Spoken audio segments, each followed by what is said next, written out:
I think that if anyone can cause an upset in this, for that 4th spot, I think Griffith's probably in the best position to do that. Yeah, absolutely. And then, there's a bit of state pride coming into this one as well, considering, unfortunately for QUT, they haven't had too much success. These are those other 2 Queensland teams. They're fighting it out. Whoever wins this pretty much becomes the best uni in this tournament for Queensland in and of itself. That said, we are in our picks and bans, as you can see right away. Orn, Callista, Misfortune taken away by Griffith. Zerath, a surprising ban coming from UQ, as well as that Talia. Well, we're going to wait and see what that 3rd ban would be. Senna last week was undefeated. Always seemed to wind up on that red side or the blue side. It didn't really matter. And right away, Senna going to get banned down. I was going to say, if we don't see Senna bans this week, I'm going to be very disappointed in everyone. Because Senna in the last, 3-4 weeks of this tournament has absolutely dominated in the bot lane. And I'm pretty sure every Senna that's been in a game has won. Yeah, I'm pretty sure it's at 100%. It was definitely at 100% last week. It might even be the past 2 weeks we've been seeing 100% Senna. She has been a monster, but with Senna banned out, that does leave champions like Aphelios, Misfortune open. Curious to see where they go. However, Katu is going to prioritize his own Cassiopeia. A blind Cassiopeia pick, not what I was expecting. I do expect the Aphelios to get locked in right here for UQ, but seeing a Clyde taken as well, definitely some unorthodox priority picks from both these teams. Well, to be fair, we have seen UQ go for that very, the hyper-aggressive early game push. So, Cled's definitely one of those champions that matches that play style very well. I think it would be weird to not get either an Ezreal or an Aphelios, as we get the Ezreal picked up. In that case, I think Griffith should probably pick either the Aphelios or maybe something like a Kog'Maw, and try maybe for a safe Kog'Maw to counteract the, just go a champion who can auto-attack. If you can't match the skill shots and the teleports of the Ezreal, just auto-attack. Yeah, I feel like standing stationary could be dangerous. However, Varus would have been a nice answer, but instead we're going to see the Callista, so you might see some crazy killer instincts following a petrifying gaze coming from the Griffith side of dive, perhaps. Obviously, with the Kai'Sa, you do want to get a strong support, as we're going to see Jarvan locked in. Yeah, no, we see the Jarvan locked in here, which, again, is a really good champion for that team comp currently. They've got the Petrifying Gaze, they've got the Kai'Sa Killer Instinct. Overall, they're going for a counter-engage team comp, which, makes sense based on the current draft of UQ. It looks like they're going to go for a heavy engage team comp, so it makes sense for Griffith to try and go for a counteractive build. That said, when you have the Ezreal up and the Yuumi surprisingly unbanned, probably the most banned so far in this support, that's going to get taken by the UQ side, so not a big surprise right there. I am a little bit relieved for Griffith that they were able to take the Jarvan away from UQ. I think Jarvan-Kled synergy is one of the best out there, just your ability to dive into that back line. And while Kai'Sa kind of can escape from those situations with the Killer Instinct if positioned correctly, Cassiopeia obviously cannot. No mobility on that champion to speak of. So kind of a defensive jungle pick right there. Plus you have that flexibility of a Jarvan. It does leave Scott still open. I imagine we might see him get that counter pick or a middle, actually. Both of these players have been quite strong, especially that jungle mid synergy. So UQ sitting pretty happy with how this draft is going so far. They do have one of the best bot lanes in the game. Oh yeah, no, they definitely have one of the strongest bots in the game currently. We've seen it usually as a counter pick to Misfortune, but it looks like they're playing it against that combination. Yeah, that might be the case. Echo's going to go ahead and get banned out right now. So targeting some of the junglers that Scott is comfortable on. Meanwhile, the Nihilist being banned away. Just want to get rid of that Nihilist Kai'Sa synergy. We might even see, a Thresh banned next. I was going to say another one of those heavy CC champions. It does live Leona still available, and that could be an option for Griffith, although we'll be curious to see what they go to. I mean, Leona diving into a Yuumi sometimes doesn't have the best results. I do expect UQ to probably prioritize their mid laner now, considering Cassiopeia has already been locked in, and then leave that counter pick for Scott, as Zoe will be taken away from the middle. Yeah, I'm definitely thinking they're going to pick the mid laner here, as maybe not. We usually see Scott getting the counter pick, but they may opt for the opposite this time, but you never know. Well, he still has the counter. Jarvan has been locked in, so might as well take that Trundle, something that's been left up and really has developed into a strong power pick throughout this tournament, actually, by a lot of the junglers. Scott in particular has had a couple monster games. Really his big return back to form, back onto this lineup, was on that Trundle. He definitely did a lot for his team then. On the other side, however, Kiana being hovered, that could be a possible Katu pick. with sending Big Herc on the Cassiopeia up top. That would be very unusual, and Kiana is going to get locked in. We have seen Big Herc on the Cassiopeia before, so it's not out of the realm of possibility. As you know, now they've got that really strong combination of the Jarvan Cataclysm into the Kiana ultimate. So create the terrain, stun them inside the terrain, and just delete them before they can even get in. As it looks like we will get the Leona potentially picked in here, although an odd pick sometimes into the Yuumi. We have seen it a lot, especially into Ezreal Yuumi. As a sort of, single target, try and burst down at least one of them. So, a pretty conventional pick. Yeah, plus synergizing with the Kaisa, obviously, one of the champions easier to get the stacks. It's not too surprising, but UQ did kind of bait Griffith into that pick, so UQ definitely has to know this is coming. That does leave that Syndra left open for that last pick. Not the exciting, spicy counter that some people may or may not have been hoping for. Pretty standard, pretty safe. They're going to be relying, I believe, on the Kled, on that Ezreal to do a majority of the damage in these team fights. As UQ, very, very rough team in the sense of like every one of these champions is kind of nitty gritty, wants to brawl, wants to fight, get a bit dirty. Griffith, on the other hand, a lot of damage, a pretty obvious front line. I don't think we're going to be seeing a Warrior Jarvan in this one. It will be Big Herc on that Cassiopeia, which actually can match up quite well into Clint. This top lane matchup is going to be interesting. However, I do believe most of our focus is probably going to be on these jungle mid synergies. I definitely think that it's going to be important for Griffith here to try and see if Katu get in some sense of a lead over a middle. Playing a champion. Oh, yes, right. the E, but for their team to Kiana fed, a fed Kiana can literally just instantly, and that's bad news for the rest of the team. So I think it's going to be really important seeing the early jungle pathing from both Scott and the other jungler, and try and figure out where they can get those advantages and push them hard. Yeah, that will be the case, as unfortunately we kind of only caught the tail end of what you were saying right there. It looked like warpdriver.exe was experiencing a little technical difficulties at the start of that. Or it might have been me, I'm not too sure. But judging by the robot faces, yeah. That might have been that's what we like to see. Yeah, it's okay though. You're back now. It's all good, and you got the gist. Yeah, you got the gist. It's going to be a tough jungle matchup. I feel like Scott in particular, with his pathing, how he's been playing, it's been so hard for any jungler really to get anything just by how aggressive his pathing actually has been. Trundle's going to be no exception. Jarvan, not really the fastest clear. Granted, it's not the slowest either. It's kind of that middle average ground, but I don't really see a world in which Kiana is going to be able to leave lane and really help too much if an invade happens, especially against a Syndra who can shove in. The early game, the first 2-3 minutes is going to be super critical, I feel like, for Griffith University, because they're going to need to protect this Jarvan. They're going to need to keep him relevant. That is how UQ has been winning their games, by shutting down their enemy junglers. I'm curious if Griffith will be up to that challenge. Yeah, no, I definitely agree with you there. I think that we've seen how Scott plays, and Scott plays hyper-aggressive and effectively tries to choke the jungler out from... So I think that is important to see if they can stop that. And if they can, and get Jarvan a chance to try and get some farm, then he might be able to do something during the early mid-game. I mean, that's going to be the big challenge, is it not? That's where the past two teams has failed up against this Queensland side. However, when it comes to Griffith, I do like watching that top lane from them. Big Herc, obviously he's a bit of a playmaker. He gets a lot of the attention. Miniman as well, though, has kind of been one of those silent carries. He's been putting up solid performances again and again. So while the jungle mid synergy, I am kind of leaning towards those UQ side. Maybe for Griffith, it might come from the side lanes where they're able to establish themselves a lead, and maybe by winning lane, they can help alleviate some of that jungle pressure. Yeah, I definitely think Miniman has been sort of the sleeping carry on the side of Griffith. I think he's played very consistently, very well. ZY, I think that bot lane in general has played pretty well overall.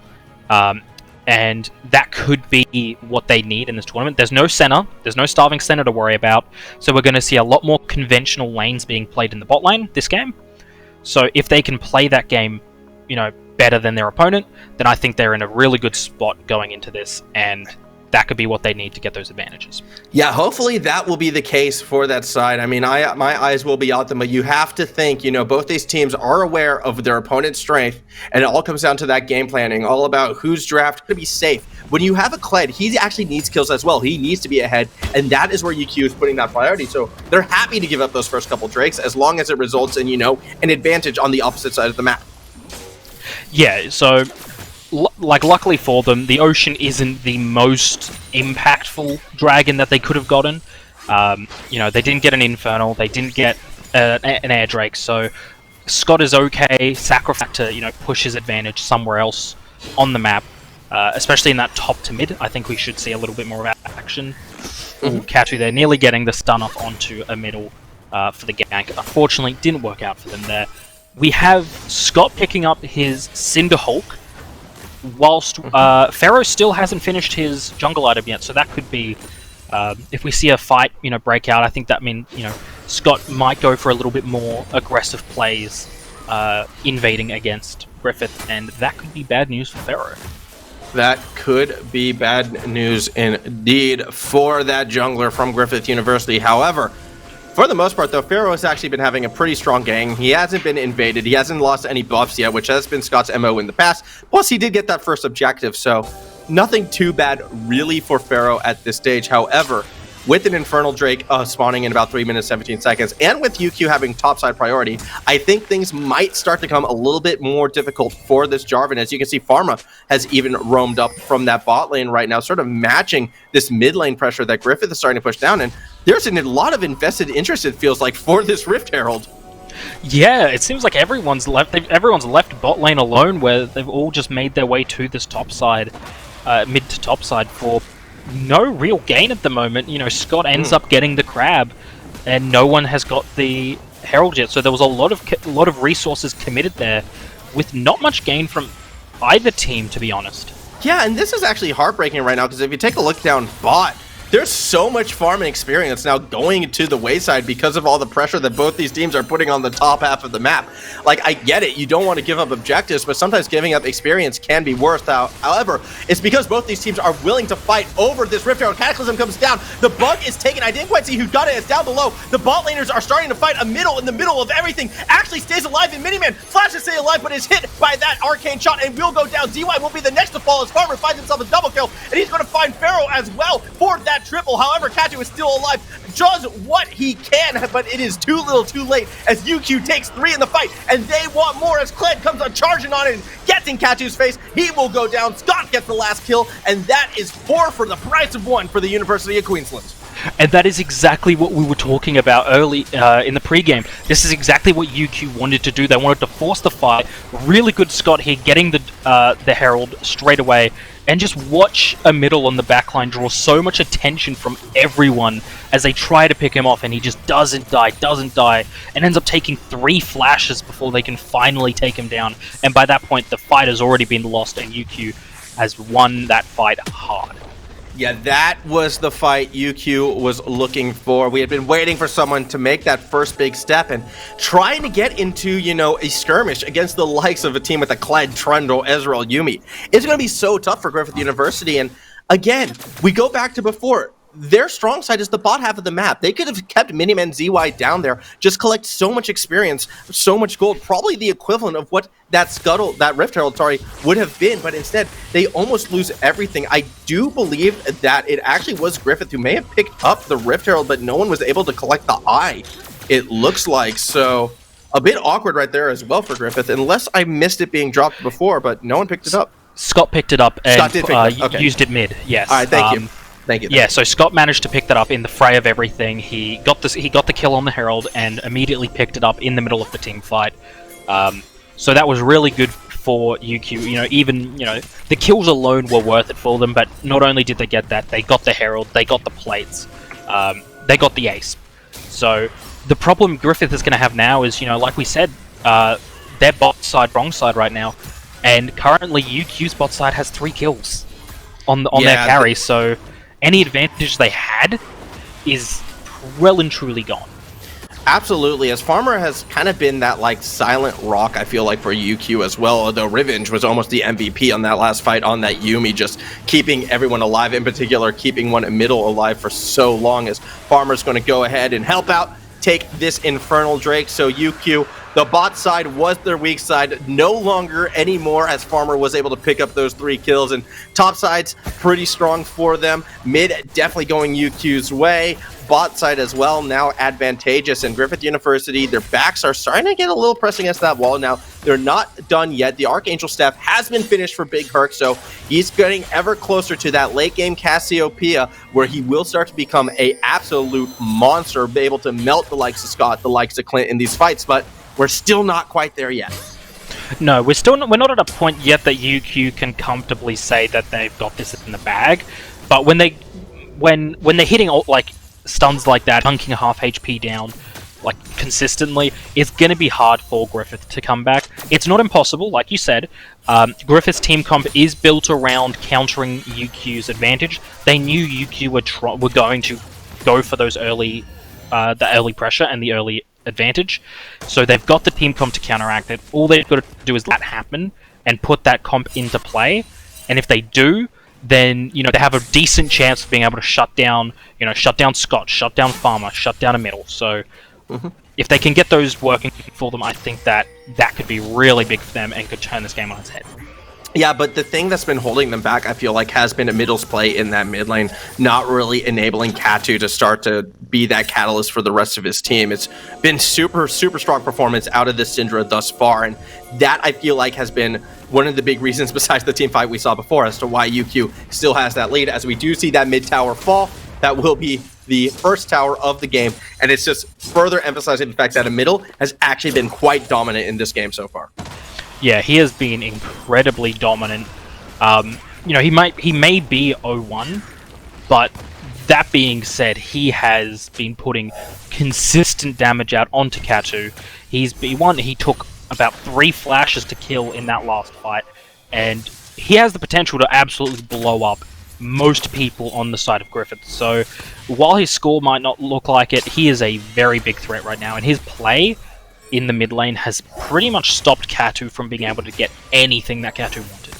Yeah, Katu has struggled, but down, not out. You can see the team ad has been built, as well as that serrated Dirk. With the team ad, we actually might see Katu a bit more willing to try and play side lanes.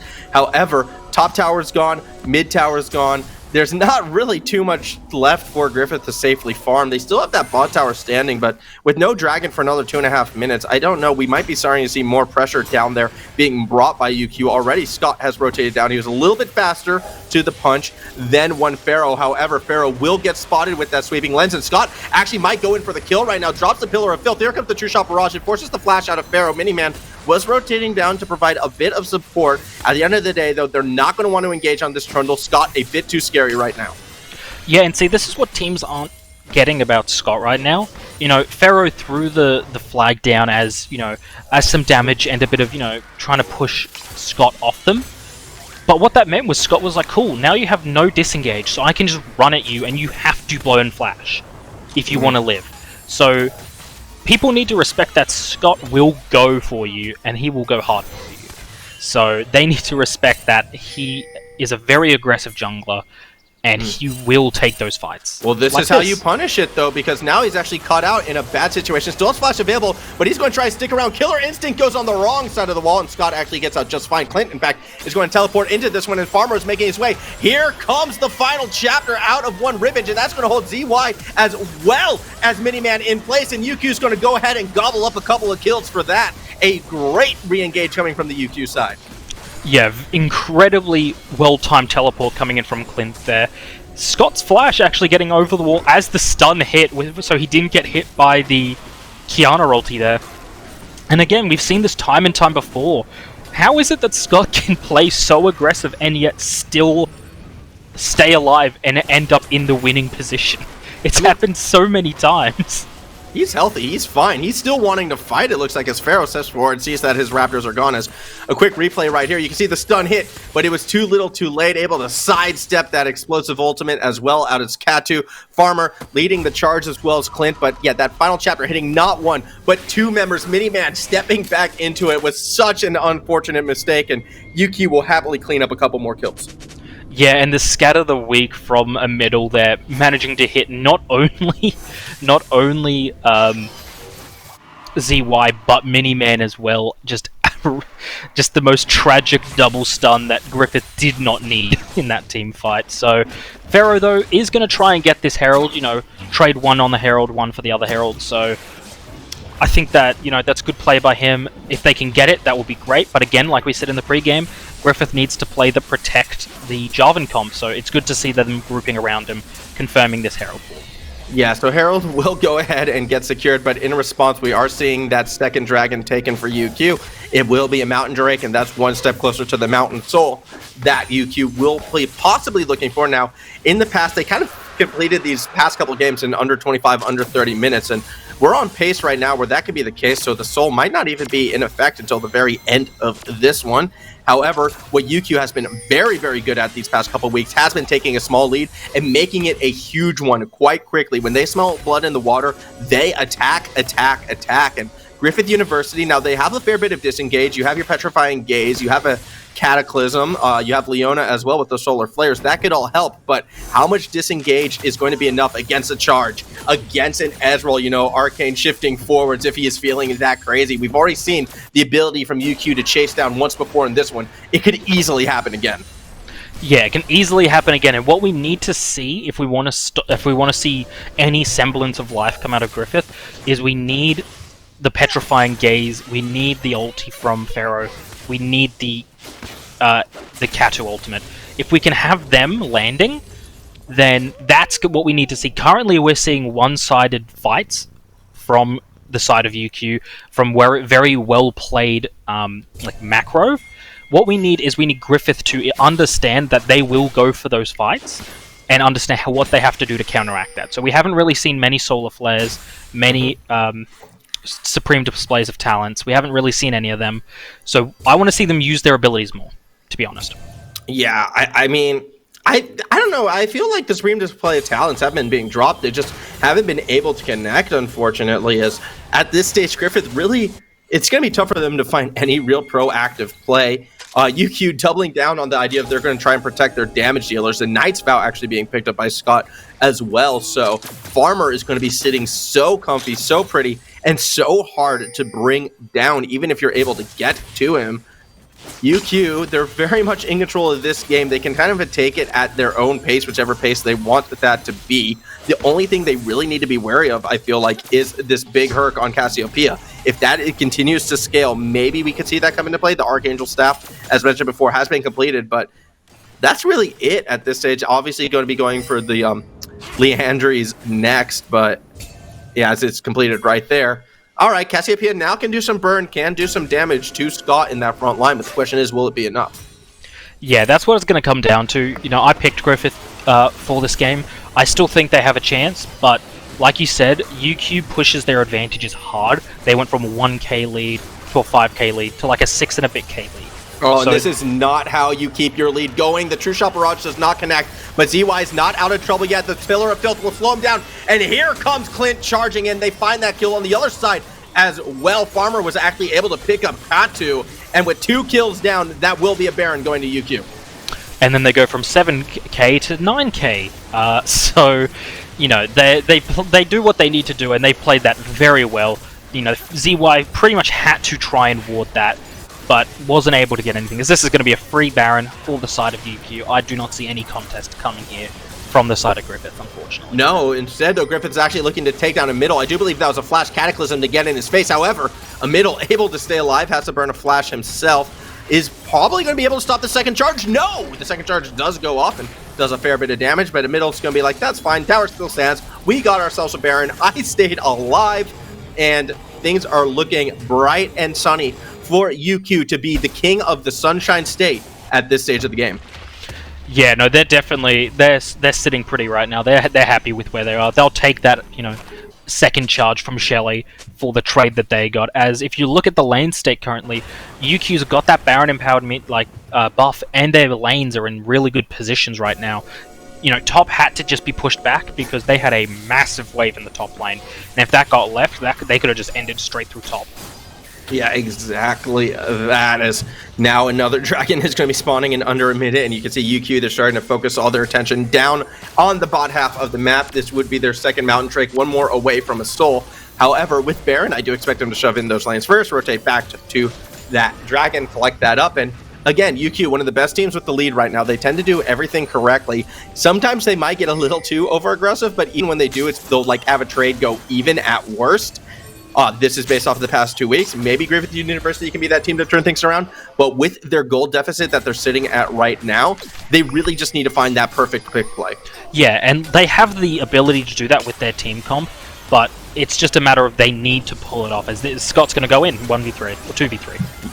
Yeah, well, it is a 2v3 because of the Yuumi, and that lost chapter does hold everyone in place. Scott, he's still looking for ways to fight this. True Shot Barrage does so much damage to Miniman that actually that will be Griffith starting to run away, and that will leave that tower open. But unfortunately for Big Herc, he's still caught underneath it and will go down courtesy of a middle. Meanwhile, Scott, he's going to continue to push. No one can step forward and challenge this Trundle right now. He is too big. He is too scary. Dragon doesn't matter. UQ wants towers. They want to knock on the door and possibly look at some inhibitors as well. Yeah, and this is that goal difference showing in the fact that they cannot compete right now against Scott. Scott with Yuumi, they just can't compete against it, and Ezreal ulti doing so much damage, cleaning across through the team, as they're just going to go inhib to inhib and maybe pick up some kills on the way for their troubles. They might even try and end the game right now as the Cataclysm does go down, forcing the fight, but this is not the fight that I believe GU wants. Yes, the Serene plays the talent, it does hit, and for some reason Clint is charging away,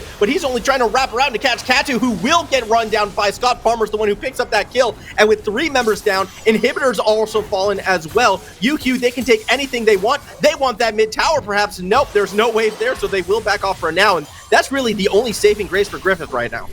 Yeah, but they've got a wave crashing in right now, and they've cleared all of the waves, so they're just going to pressure this mid lane and take that Mountain Drake at the same time. So if you're Griffith right now, it is not looking good for you. But Griffith do manage to save that tower in the mid lane, so some semblance of victory there for them. Yeah, it's a little moral victory right there. If you see the Supreme Display talent actually did connect with Farmer, who just all he had to do was jump over the wall, and he was perfectly fine. Clint going ahead and charging right back around, but wasn't going to find anything. Farmer does get that kill at the end of the day, and it's a moral victory. They were able to defend past that 25-minute mark, so congrats to Griffith University. However, and this is what I find so fascinating, this game was relatively even at that 18-minute mark. Yeah. We're now approaching 26 minutes, and I'm sorry, but 13k difference. All the objectives going UQ's way. They haven't seen a kill since that first real fight for Griffith. University of Queensland, when they get that small lead, it almost feels like the game is over then and there because they are so good at playing with a lead. Yeah, no, they are definitely one of the best, if not the best, in the competition for playing whilst ahead. I believe at that 18-minute marks, we were looking at a 1-5. I think UQ had 5 kills at that point, and since then, it's just been kill after kill after kill. So currently, yeah, if you're UQ, you are sitting well and truly happy. Credit where credit is due, Griffith has been turtling quite well. Unfortunately, though, the problem they have with their team comp is that Big Herc is really their big person right now, and the team on the side of UQ has just been shutting him down incredibly quickly. That's how they managed to get that in-hit bot lane. Big Herc, was trying to do what he needed to do, which was defend that tower, but there was just the strength of UQ's side right now was too much. So UQ is playing incredibly well, and it's unfortunate for Griffith because that means that no matter how well they're playing, it's almost for naught. Yeah, and with a University of Queensland victory right here, it does take the playoff hopes out of GU's hands and sort of into the hands of everyone else. They would be hoping for a UQ loss next week, as well as a couple Murdoch losses, really, to get that top 4. And it's not looking great for them, as another tower is going to fall. UQ continuing to push forward. Big Herc trying to do what he can, trying to slow down this push, maybe save that inhibitor. They're stepping forward. Griffith University might try to force the fight, but UQ, they're spacing so well. They're not letting Griffith get into them at all. Finally, Cataclysm goes in, gets 3. The Flag and Drag actually does knock up a middle, and you can see Miniman, he's diving in, trying to get in deep. The Supreme Display of Talent does force the middle to go golden, but as a result, he survives. Meanwhile, on the other end of the fight, Clint is zoning Big Hurt and ZY away. They can't do much damage when they're zoned out, and that will do it for the University of Queensland. They will find the ace, they will find the victory, and they will have complete control of their destiny in their hands as they advance to 3-3.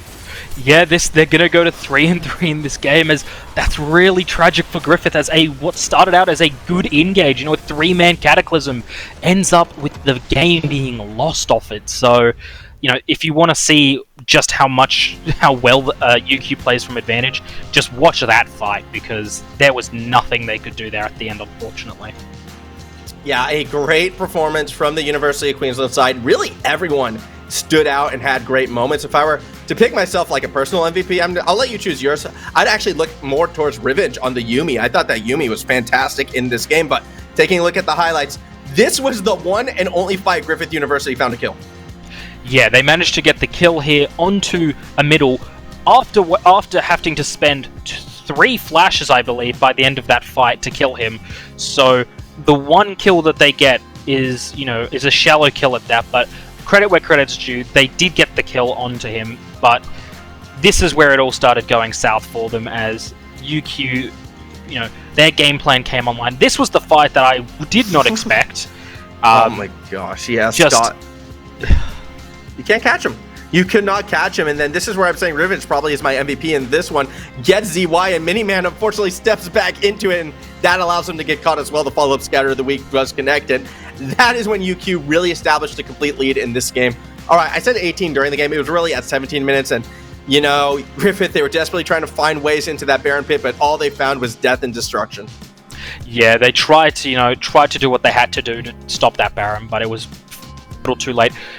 This is another one of those things where I think, Revenge would be a solid contention for player of the game, or player of the game, because the amount of pressure that ultimate combined with the Trundle in the healing puts out, there's nothing Griffith could do here. They could not stand up to 5 people, could not stand up to 2. So, that being said though, I'm actually going to go with a middle for my player of the game, as I think the early game shutting down of Kiana, along with the just damage dealing by the end of it, was really impressive. Even at the very last fight here, managing to he gets caught out and still deletes Miniman off the face of the planet. Yeah, it goes golden at the right time to stay alive, and unfortunately that causes Katu to dive into nothing. Clint as well doing his part. He's always that silent hero, I feel like, for UQ. Never the big flashy plays, but always putting up great score lines. And the University of Queensland, they had such a rough start of this season. They have just really turned that new page. 3 dominating victories in a row, each one kind of looking stronger than the past right now, as while this was their longest of their 3 wins, it was also their cleanest. Only 1 death the entire time. So the University of Queensland, very happy with a victory right there. Now, we will be taking